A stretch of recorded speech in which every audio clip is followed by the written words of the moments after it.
So in this video, we're going to do a small block, 1,000 horsepower plus small block Chevrolet, old school, not LS, small block. So that's a little different than 4,500 horsepower street legal pro mod, high dollar engine. And we have the budget beater where we made easy horsepower with a big block Chevy. That is your best way for junkyard horsepower. But if you're building some from scratch, a small block Chevy, it is crazy the stuff that you can get to bolt together a small block Chevy that, I mean, we're able to easily make over 1,000 horsepower with off-the-shelf parts, and to do it on a budget, less than $10 a horsepower. So we're gonna take you through that stuff and the parts that we assemble to do that, and I mean, you just order them and they come in, you bolt it all together, and hey, you're making power. We're gonna take ours at salt flats and see what it'll do, but let's get into what that engine's all about.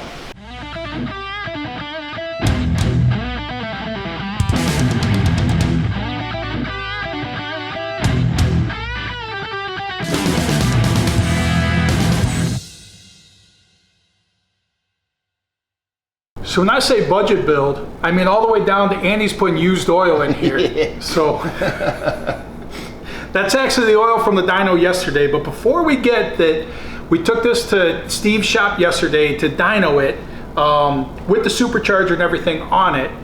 And Schroeder, which you'll see in here, he met us. He assembled all of this in Winnipeg, Canada, brought it down, met us with it in Wisconsin or in Iowa. We drove it here over the weekend, got everything all trimmed out because he only had it NA, we had the supercharger and everything put all together. We took it to Steve's yesterday and dynoed it. But before we get to those results, the budget part of it that I wanted to tell you, like, it is amazing what you can do by just ordering stuff off the shelf. Like, nothing has to be custom as much anymore. I mean, obviously it can be custom. The SMX in 2.0, completely custom. But for this, I mean, literally it is a world block that you can call, order, get that block shipped to you, ready to go. It has a scat crank in it from Scat, bolted in and go. Ours is, because it's a stroker, so this one is 417 cubic inches. We have an identical one that's 377 cubic inches. Because the records we're going for at Bonneville, one is above a certain cubic inch that the 417 fits into. The other one is below a certain cubic inch. I don't know what the cutoff is, if it was 405 or what it was, but the other one's 377 is what worked out to be. Basically identical engines, just with a different stroke and different bore in them, but both world blocks with them. This one has 400 mains, the other one has standard 350 mains in it. With the stroker, wanted to make sure that more robust mains on it because of the extra force with the stroke in it. But Isky off-the-shelf camshaft, Isky lifters in it, AFR heads off the shelf, come completely assembled. We did change the springs. Isky sent us a different set of springs for it because to run higher RPMs with it, because we don't know if we're going to need to get up above 7,000 RPM with this to make where we want. We really think with the dyno results yesterday, 6,500 is our number, and you'll see later in the video why we think that that's the point.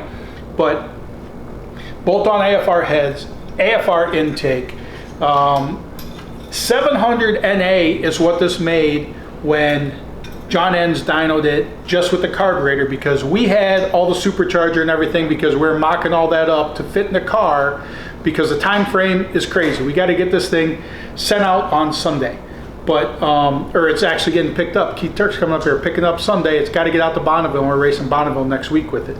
But CNS carburetor, it's got Crowler rockers on it. Yeah, the Vortec is the secret to it. We're estimating out there 8 to 10 pounds of boost. We did high compression in it because of the altitude. So it is 12 to 1 compression, way higher than we would normally use in any of our boosted applications. But based on the altitude out there, we want to run lower boost to generate less heat in the intake with it. It is intercooled, but so we are less than $10 a horsepower for this thing. So when I say budget build, I mean I'm not saying a $10,000 to $12,000 engine is necessarily budget, but it is budget when you're talking that you're making 1,000 to 1,200 horsepower. I mean, this is easily a 1,200 horsepower setup as is. We're dialing it back because we only need roughly 1,000 horsepower. Like based on the numbers, 900 horsepower to the crank should give us the record. So you'll see later in the video, we got the timing way down, everything to basically kill power, but we have that all available to us at the salt flats. Yeah, so just a real nice piece, which is off the shelf stuff you can just buy, bolt together, and then hey, ours is all bolted together. We're gonna take to the salt flats. Now, video. The video is sponsored by Sick the Magazine. We're not trying to sell you tea. We're not trying to sell you crumpets. Like none of that crap that everybody else is trying to push on their website.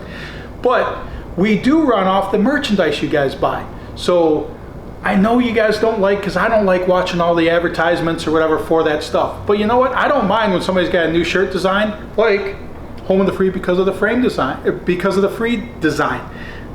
In the US, we're free because of all the veterans, and we have all the liberties we have because of the veterans. And hey, we can drive a lot of radical stuff on the street that you guys could never get away with in Australia. So we have very liberal rules, like liberal's the wrong word. We have very open rules that we're able to do a lot of cool stuff with cars on the street. And I mean, this country's it's the best country in the world. But get over to the website, grab some merch, grab some stickers, help support the cause on what we do, and we'll keep from advertising tea and crumpets or whatever on here to try and get you to go to somebody else's website and buy it. Now let's get to the other stuff let's get to the dyno, let's get to the delivery of the engine, because I mean, it has been an effort to get to this point in a short period of time so that this thing can leave for Bonneville. So watch the dyno stuff and we'll catch back up with you. Winnipeg showed up with the engine. So we've got it in the Suburban, trailer back hooked up, and don't think there's enough load on the Suburban. Is that the deal? So we had to add another engine to the mix just to push her to the limits. This morning she was not happy.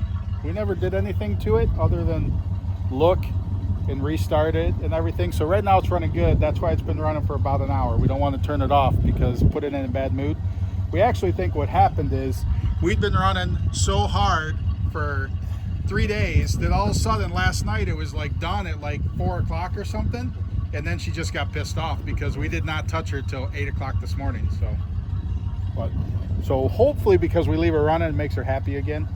I don't think she likes not having the trailer, so now that that's back on it, I think we'll be in good shape. Hit the road. Now we got to get to Michigan.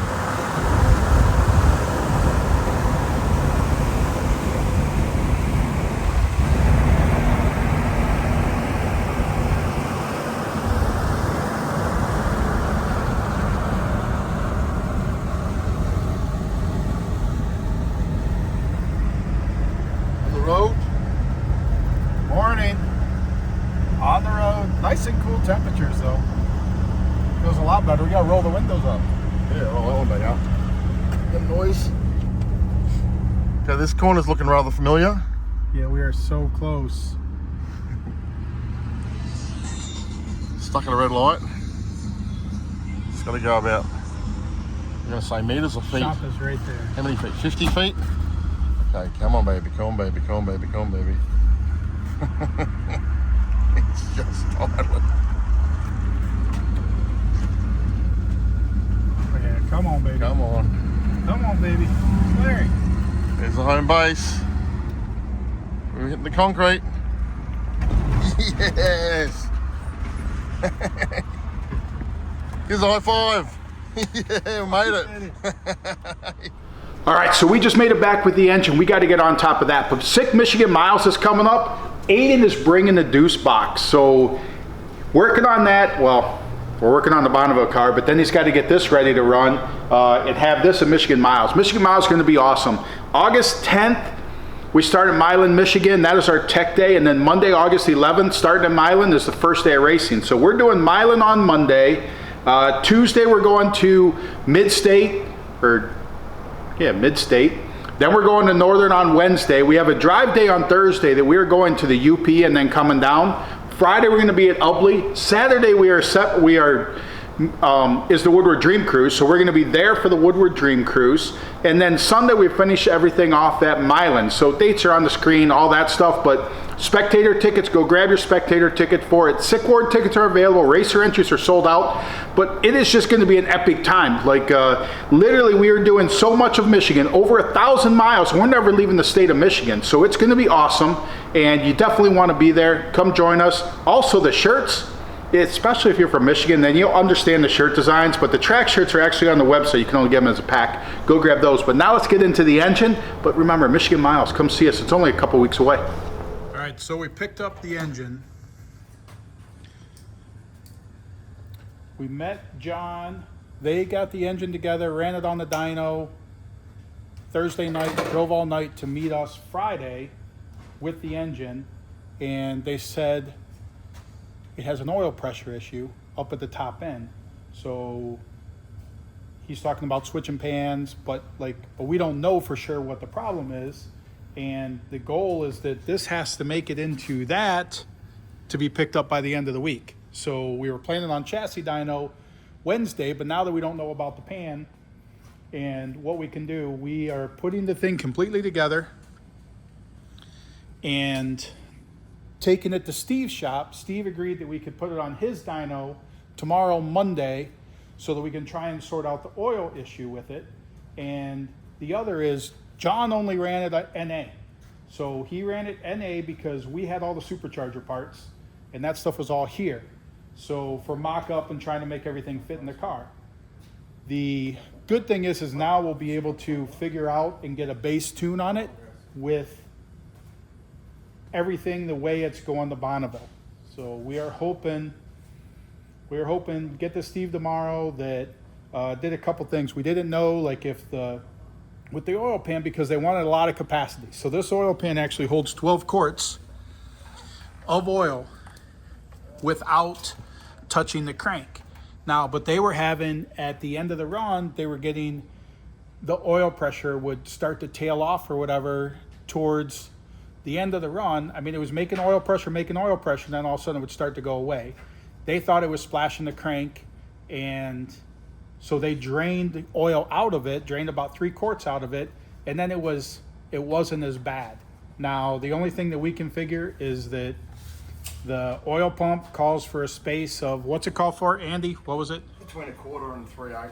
So, and we had almost an inch. So, don't know if that causes an issue. So Andy put a plate in the bottom to get that to where it is closer to the bottom of the pan. 5/16. The other is there's trap doors in there that Steve actually said open those up. They're more because it's a drag racing style pan, and with us doing mile, it's not necessarily as important. So we'll see with those trap doors opened up. But don't know. I mean, we're going to try and sort out the issue tomorrow on the dyno and see what it is, plus be able to run it in the true supercharged setup like it needs to do. So we're expecting with the Vortex supercharger somewhere between 8 to 10 pounds of boost. And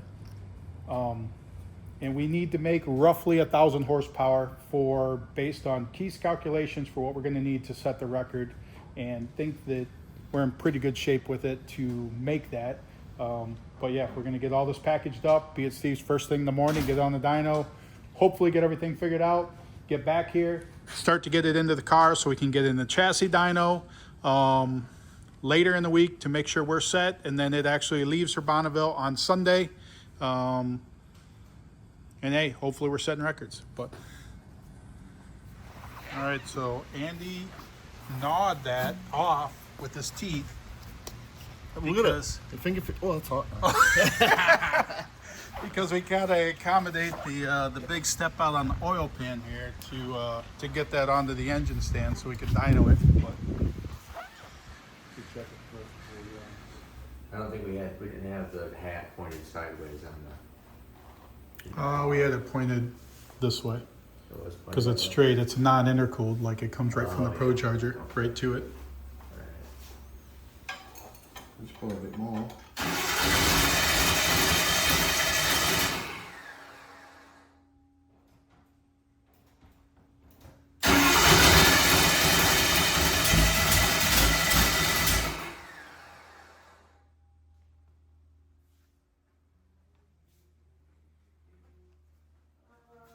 Is it making oil pressure?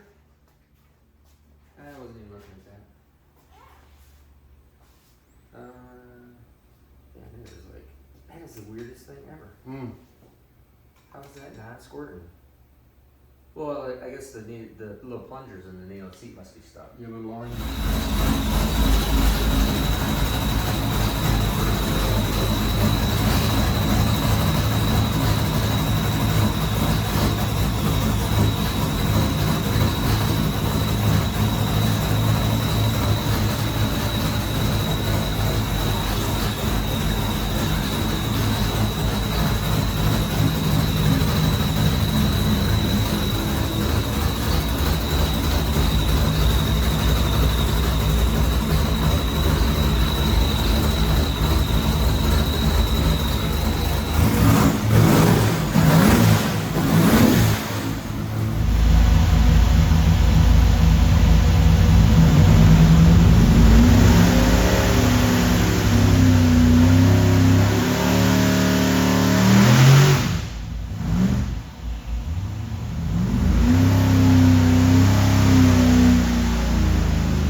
No. Whoa! Oh, that's it. 72 Dang. horsepower more. Ah. Yes. Where's them smaller pulleys? All right, no, then we're just getting the dyno load.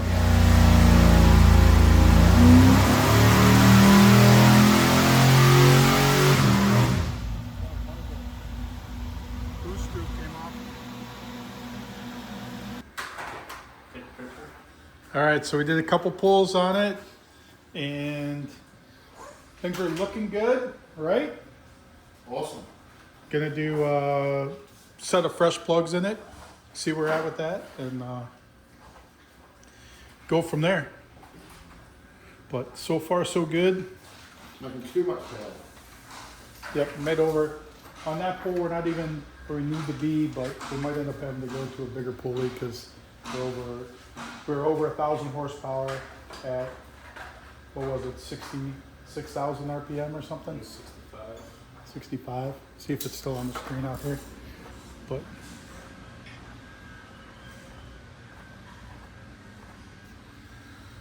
oh yeah, there you go. 1,056 at 64, 69. Pool before that was 966 at 55.44. So that's where we're at right now. Trying to tame it down. We only need, for what we're trying to do, 1,000 horsepower. So the less we can work the engine and get that 1,000 horsepower, the better off we're going to be.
How many passes did you get to make down there?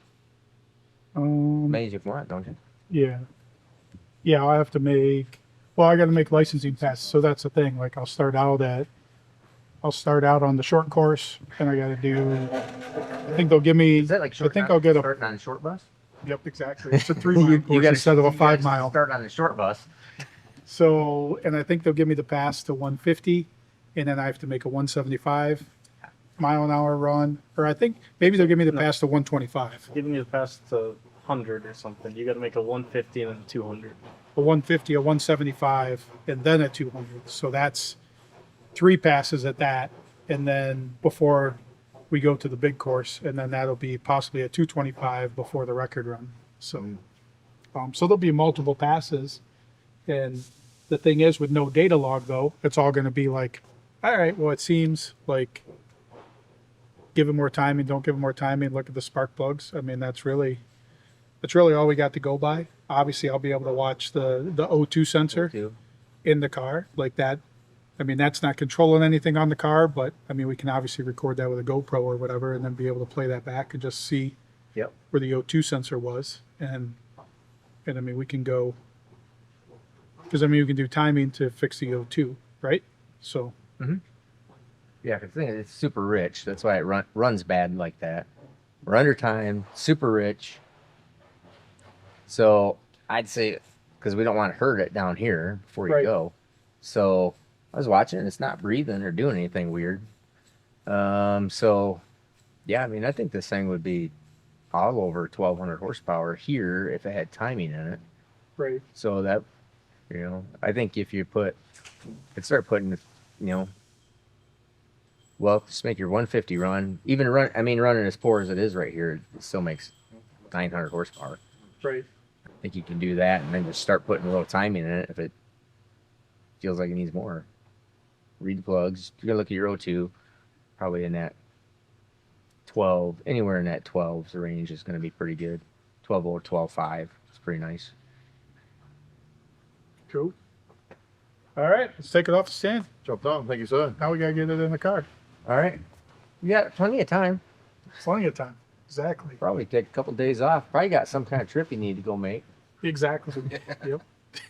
before you can come back. Then you can start working on it on Friday morning. That's usually how it works. Yeah. Hey, what are you to talk? I know. Is your stuff ever ready before you leave? Yeah, pretty much. It still runs. And it's running good. And if you didn't get anything out of that, I do wonder, Andy, if it's just venting, that we just need more It's just more breathing room. dry out, so obviously, the bottom fighting the top, that's what's done on that side, so Right. it was just strange where the gasket was actually sticking out a little bit beforehand and we straightened it. But now to get it back, get it in the car, and get everything ready to go. Carb's good. We're good with all that stuff. Hey, did you just pull this off or did this blow off? No, I just ripped it off. Okay.